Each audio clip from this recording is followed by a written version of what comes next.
Dave Rubin. He's the host of the Rubin Show. Always good talking to Dave Rubin. Dave, a couple of things that are floating around. I heard Joe Biden today talk about unity. And again, we're taping this in the evening after Joe Biden was sworn in. Talked about unity. And I assume he meant the left and the right, Trump people coming together to support the cause of the Biden administration. Meanwhile, I'm seeing something completely different going on. If you don't mind, control room, please roll the Katie Curouric soundbite. But I also think some of them are believing the garbage that they are being fed 24/7 on the internet by their constituents, and they bought into this big lie. And the question is, how are we going to really almost deprogram these people who have signed up for the cult of Trump? Dave, deprogram people who are signed up for the cult. In other words, if you're on the left and the people on the right don't agree with you anymore, there's no unity. We have to deprogram you to think like us. What do you see? Yeah, it's deeply dangerous what Katie Curouric is saying there, because we could just flip the script, right? We could say, hey, everybody on the left that watches CNN and MSNBC needs to be deprogrammed. These people are brainwashed, and we should get their channels off the air, which is something that CNN just had a Facebook representative on to debate whether Fox News and some of these other networks should even be on the air, or whether YouTube should allow political talk shows like mine. So this game of, oh, if I disagree with it, it's automatically disinformation, or that disinformation or misinformation automatically should be censored, is really dangerous. You know, the First Amendment allows us to speak freely without coercion from the government. You're allowed actually to spread misinformation. It's our job, Eric, guys like us, to clean up that misinformation, to hopefully tell people the truth and analyze things as honestly as possible. But they're really making a move here to say, if you don't fall in line with our unity, our healing, then what we will do is call you an agent of misinformation and figure out a way to censor you. You know, there's a Forbes business magazine editor who last week came out and said, regarding anyone who was thinking about hiring Kellyanne Conway or Kayleigh McEnany or Sarah Huckabee Sanders or any other spokespeople for President Trump, if you're a company and you hire them, Forbes magazine will consider everything that your company says is a lie. I can't tell you how communist that feels to me, but even so, okay, so let's just say maybe people agree with them and those people can't be hired in business. Don Lemon the other night on CNN says this, take a listen. If you voted for Trump, you voted for the person who the Klan supported. You voted for the person who Nazis support. You voted for the person who the alt-right supports.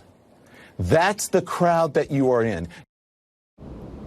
Okay, so here's the question. Okay, so now they've gone, this party that wants unity now says, well, if you work for Trump, you're unemployable. You can't work for anyone anymore. But not only that, if you voted for Trump, 74 million people, if you just voted for the guy for whatever reason, maybe you like his lower taxes, maybe you like the Supreme Court, maybe you don't like wars and he pulled us out of wars. If you just voted for the guy, you're a racist. I don't think they're looking for unity. Yeah, Eric, does this remind you of that deplorables line from Hillary Clinton? Remember the basket of deplorables? In essence, what they're saying, again, if you disagree with us, you're a racist, you're a bigot, you're deplorable, we're going to come for your job. Look, that's why they're always trying to take out every high-profile conservative.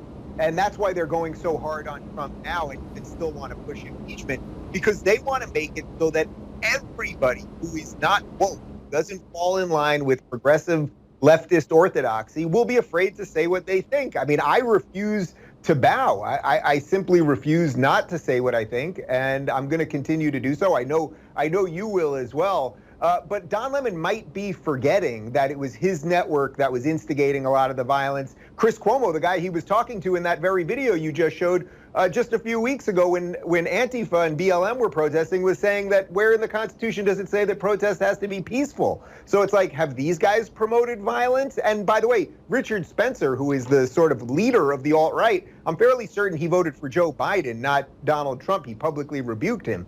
So at least get your apples and oranges right, Mr. Lemon. Dave, only about a minute or so, and here's what I'm seeing, and I think our audience needs to hear this from me and also from you. I see Biden and the administration saying, here's an olive branch, let's reach across the aisle. The media, a far different story, and here's the problem. the media is so powerful in America right now. Media almost, the tail wags the dog in D.C. here. So these people eventually are going to succumb to what Don Lemons and Katie Curouric and the other people we mentioned, some of the stuff that they're pushing. Biden and Harris are going to end up falling that way anyway, are they not?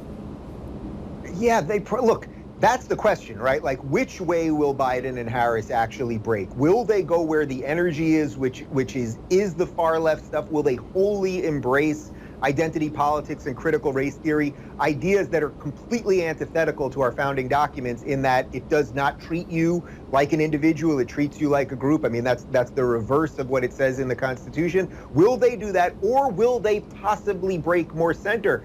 The irony is that I think Biden, in his heart of hearts, is probably a little more center, but can he control the entire system around him now? It doesn't look like it. I mean, just some of the stuff they're doing today and going back into the Paris Accords and a whole bunch of stuff, they're going to do a lot of big government stuff. And as you said in your opening intro, which was excellent, we got to keep them honest. As simple as that. Yeah. Dave, I wrote a book called Wake Up America. I think I'm going to write a sequel to it called Woke Up America, and only won't be as pretty as the first one. Dave Rubin Podcast. Always good to talk to you, Dave.